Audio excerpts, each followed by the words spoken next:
Trwa debata o tym, czy już czas uruchamiać zapasy paliw w Polsce.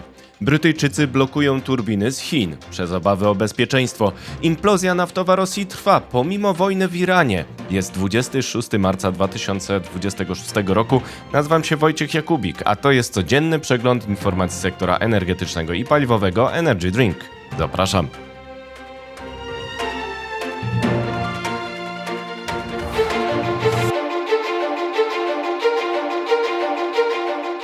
Partnerem kanału Energy Drink jest Orlen.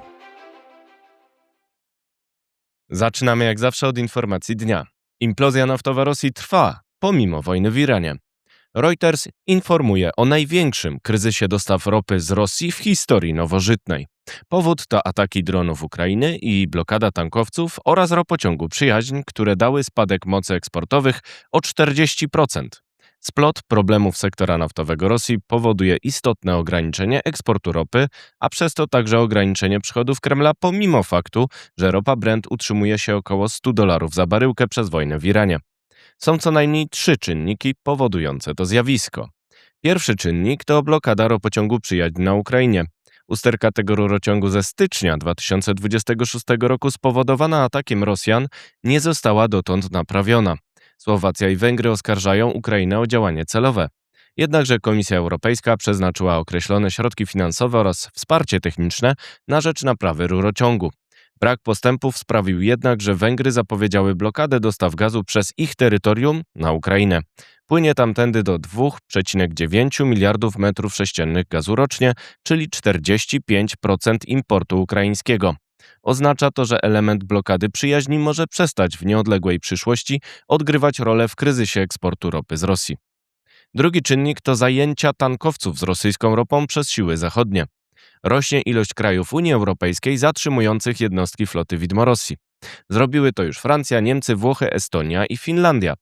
Wielka Brytania zapowiedziała analogiczne działanie oraz wsparcie sprzętowe i logistyczne polowania na tankowce rosyjskie z udziałem jej sojuszników w Europie. Brytyjczycy mają doświadczenie przy asyście przy zajęciu tankowca z Rosji o nazwie Bella 1 w styczniu przez siły USA. Rosja zapowiedziała w przeszłości eskortę floty widmo przez marynarkę wojenną, ale nie powstrzymało to abordaży prowadzonych przez Zachód. To zjawisko będzie dalej ograniczać eksport z Rosji drogą morską. Należy do tego dodać rosnącą liczbę ataków Ukrainy na tankowce rosyjskie z użyciem dronów, w tym morskich jednostek tego typu. Trzeci czynnik to kontynuacja dronopadu Ukrainy, który w ostatnim czasie upodobał sobie szczególnie obiekty na Morzu Bałtyckim. W ostatnim tygodniu doszło do serii ataków dronów Ukrainy na naftoporty w Primorsku oraz Ust-Łudze na Bałtyku. To kontynuacja działań, które były już także obserwowane na Morzu Czarnym. Na podstawie materiałów ze zdarzenia w Ust-Łudze można potwierdzić, że drony doprowadziły nie tylko do podpalenia zbiorników w naftoporcie, ale także stacjonujących tam tankowców. To zagrożenie dłuższej przerwy dostaw ropy tym szlakiem. Poprzedni atak na Primorsk wywołał jedynie kilkunastogodzinne ograniczenie pracy obiektu. Ust-Ługa może być wyłączona na dłużej. Przekaz rosyjski skupia się na sugestii, że drony ukraińskie korzystają z przestrzeni powietrznej państw NATO, jak Polska czy kraje bałtyckie, do dronopadu na infrastrukturę Rosji na Bałtyku. Trwają spekulacje, czy miało to związek z pojawieniem się 25 marca w krajach bałtyckich, m.in. na terenie elektrowni Auvere w Estonii, o czym informował Energy Drink. Wszelkie konsekwencje to wina agresora, czyli Rosji. Warto przypomnieć, że Federacja Rosyjska regularnie używa przestrzeni Białorusi do ataków na Ukrainę, a we wrześniu 2025 roku doprowadziła tym szlakiem do wtargnięcia dronów na terytorium Polski. Reuters szacuje zaś, że usterka ropociągu Przyjaźń, abordaże floty widmo oraz ataki dronów Ukrainy doprowadziły do spadku eksportu ropy z Rosji o 40%. Agencja uznaje ten spadek za historyczny. Tak istotne ograniczenie eksportu może mieć wpływ na wydobycie ropy w Rosji, doprowadzając do jego implozji wielokrotnie opisywanej przez Energy Drink. Rosjanie informowali, że eksport ich ropy sięgnął 238 milionów ton metrycznych w 2025 roku, z czego 80% trafiło do Chin oraz Indii przez problemy w Europie. Eksport na stary kontynent sięgnął 25 milionów ton w porównaniu do 175 milionów notowanych przed inwazją na Ukrainie. Wynik z 2025 roku to mniej od 240 milionów zanotowanych w 2024 roku.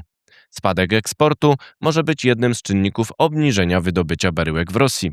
Dane oficjalne informują o wydobyciu 512 milionów ton ropy i kondensatu w 2025 roku, z czego 460 milionów ton stanowiła ropa naftowa. Według Międzynarodowej Agencji Energii wydobycie ropy w Rosji było o 350 tysięcy baryłek dziennie poniżej kwoty przyznanej w porozumieniu naftowym OPEC+, w wysokości 9,57 milionów baryłek dziennie. Polski Instytut Ekonomiczny oblicza, że wydobycie ropy w Rosji spadło w ostatnich 4 latach z 9,6 do 9,1 milionów baryłek dziennie. Podtrzymanie i zwiększenie produkcji wymagałoby inwestycji, które będą utrudnione w warunkach sankcji. Podsumowując, działania Zachodu oraz Ukrainy dalej ograniczają eksport ropy z Rosji, pomimo faktu, że wojna w Iranie daje jej wyższe ceny oraz tymczasowe luzowanie sankcji USA na dostawy do Indii. Czas na pozostałe wieści. Na początek z Polski. Zatrzymany prezes. Funkcjonariusze CBA w asyście funkcjonariuszy Straży Granicznej przeprowadzili skuteczne zatrzymanie prezesa spółki podejrzewanego o oszustwo związane z programem Czyste Powietrze, podaje ta służba. Do zatrzymania doszło na warszawskim lotnisku. Śledztwo w tej sprawie nadzoruje Prokuratura Europejska. Ma charakter rozwojowy. Głód energii. Baltic Data Center Campus o mocy 3,2 GW ma powstać do 2029 roku w pobliżu morskich farm wiatrowych oraz elektrowni jądrowej na Pomorzu. Inwestycja WBS Power może zwiększyć użycie energii z tych nowych źródeł, które miały zmniejszyć też ryzyko luki wytwórczej. Treść krajowa. Definicja local content w strategicznych inwestycjach spółek Skarbu Państwa ma zostać przedstawiona na przełomie marca i kwietnia. Dotyczy udziału firm krajowych w megaprojektach, w tym w energetyce. Czas na zapasy. Minister właściwy do spraw energii powinien dać zgodę podmiotom działającym na polskim rynku na uwolnienie zapasów obowiązkowych, ocenił Przemysław Bryksa z Kancelarii Doradztwa Celnego i Podatkowego w podcaście Energy Drink. Trwa dyskusja w rządzie o środkach zaradczych, a więcej na stronie energydrink.today. Teraz wieści z Europy. Incydent dronowy. Dron nadciągający z terytorium Rosji uderzył 25 marca przed 4 rano tamtejszego czasu w komin elektrowni Auvere w Estonii. Według ERR rząd w Tallinie zwołuje spotkanie kryzysowe, a więcej na stronie energydrink.today. Blokada Chin. Rząd brytyjski uznał chińskiego producenta turbin wiatrowych Mingyang za zagrożenie dla bezpieczeństwa narodowego. Zablokował przez to plan budowy fabryki tych urządzeń w Szkocji. Widmo reglamentacji. Według szefa Shella Waela Sawana blokada cieśniny Ormus do kwietnia zmusiłaby Europę do racjonowania sprzedaży paliw na stacjach. Wielka Brytania rozmawia z 30 krajami o koalicji na rzecz odblokowania cieśniny Ormus. Układ o odbudowie. Ukraina i USA zatwierdziły pierwszy projekt z Funduszu Odbudowy. Chodzi o spółkę z technologią zarządzania dronami bez GPS-u. W grze jest także układ surowcowy o minerałach i gazie ziemnym, na którym może zarobić także Polska. Jeszcze wieści ze świata. Zakaz na horyzoncie. Według komersanta Rosja rozważa wprowadzenie nowego zakazu eksportu benzyny, jeżeli ponownie pojawią się problemy z podażą na rynku krajowym. Kreml zapewnia, że obecnie sytuacja jest pod kontrolą. Ataki Ukrainy zmniejszają jednak przerób w rafineriach, tak jak w latach poprzednich. Rozmowy w toku. USA mają według prezydenta Ukrainy domagać się wycofania z umocnionych pozycji w Donbasie w zamian za gwarancję bezpieczeństwa. Mimo to dostawy z Ameryki mają być kontynuowane. Firmy z USA mają m.in. pomóc odbudować energetykę ukraińską przed zimą. Kryzys trwa. Japonia wezwała Międzynarodową Agencję Energetyczną do uwolnienia kolejnej transzy zapasów ropy i paliw. Ropa Brent utrzymuje się w okolicach $98 za baryłkę przez dalszą konfrontację USA, Izraela i Iranu. To wszystko w materiałach przygotowanych dzisiaj, następna oczywiście już jutro, więc zapraszam Państwa serdecznie. Do zobaczenia, do usłyszenia.